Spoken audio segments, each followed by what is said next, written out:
নমস্কাৰ লাষ্ট ক্লাছত মই জেনেৰেল মেথছৰ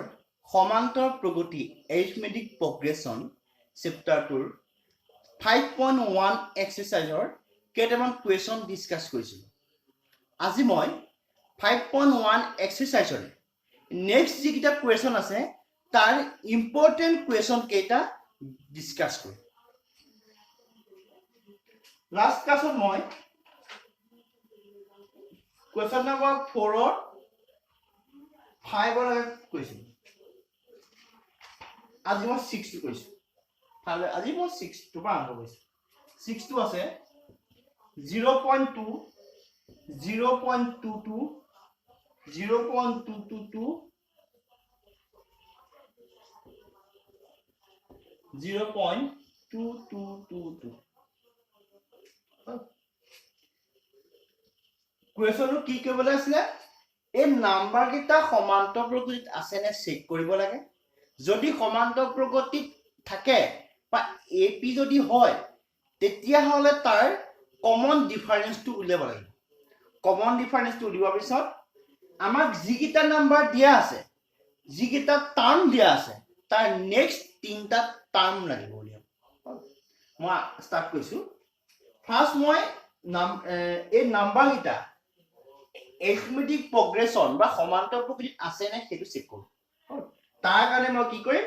দুটা ক্ৰমিক সংখ্যাৰ মাজৰ যিটো পাৰ্থক্য সেই পাৰ্থক্যটো উলিয়াম। যদি পাৰ্থক্যটো সমান হয় তেতিয়াহ'লে কি হ'ব সমান্তৰ প্ৰগতিত থাকিব। যদি সমান নহয় সমান্তৰ প্ৰগতিত নাথাকে। a2 minus a1 0.22 minus 0.2 0.02 a3 minus a2 0.222 minus 0.22 মানে কিমান হ'ব 0.002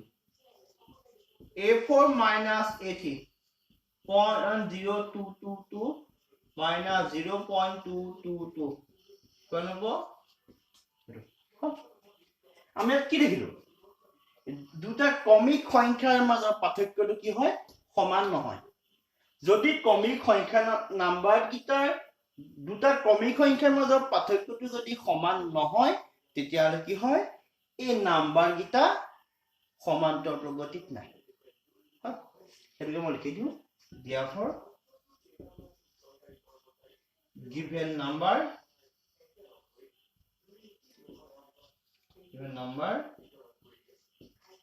do not form a কি হয় নাম্বাৰ এটা ab ফৰ্ম নকৰে। Same type of method same দুটা ক্ৰমিক সংখ্যাৰ মাজৰ পাৰ্থক্য উলিয়াম। a2 minus a1 minus 1/2 minus of minus 1/2 মই লিখিছো স্টেপ এটা minus of minus 1/2 মানে কি পালো minus 1/2 plus 1/2 কি পালো 0 a3 minus a2 minus 1/2 minus 1/2 minus 1/2 plus 1/2 that means 0 a4 minus a3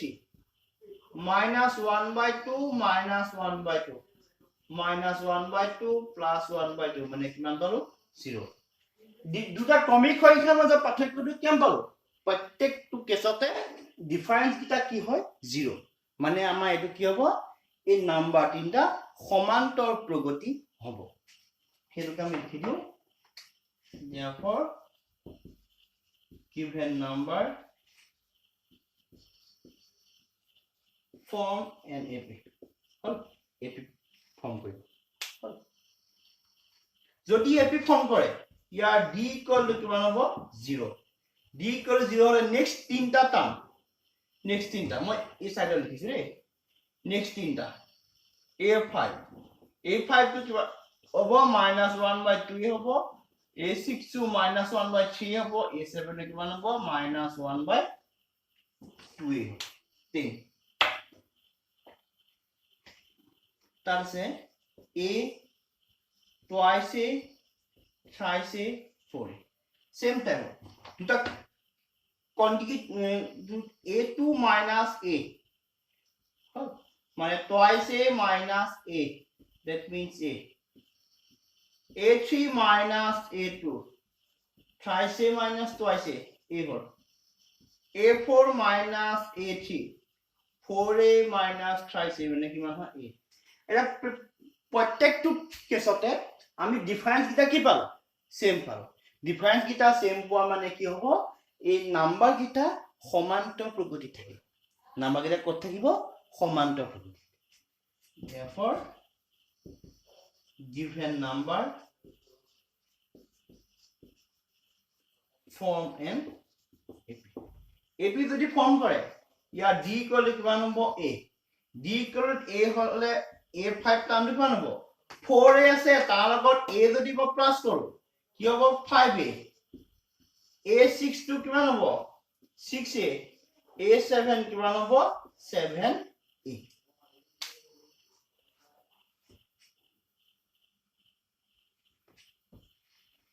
আছে a square a cube a to the power 4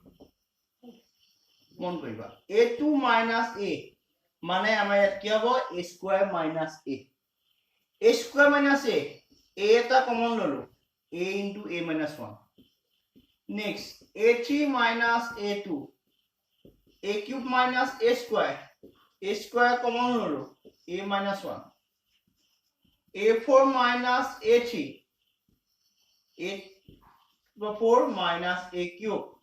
এটা কেন হ'ব a cube a minus 1 তা ডিফারেন্স কিটা পাৰ্থক্য কিটা একে পাব জানো নাই পোৱা একে নাই পোৱা মানে আমাৰ কি হ'ব এটো সমান্তৰ প্ৰগতি নহয় তোমালোকে লিখিবা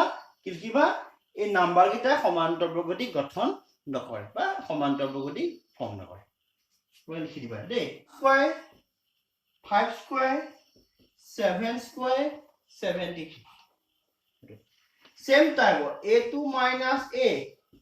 5 square minus 1 25 minus 1 equal to কিমান হৈ যায় 24 next a3 minus a2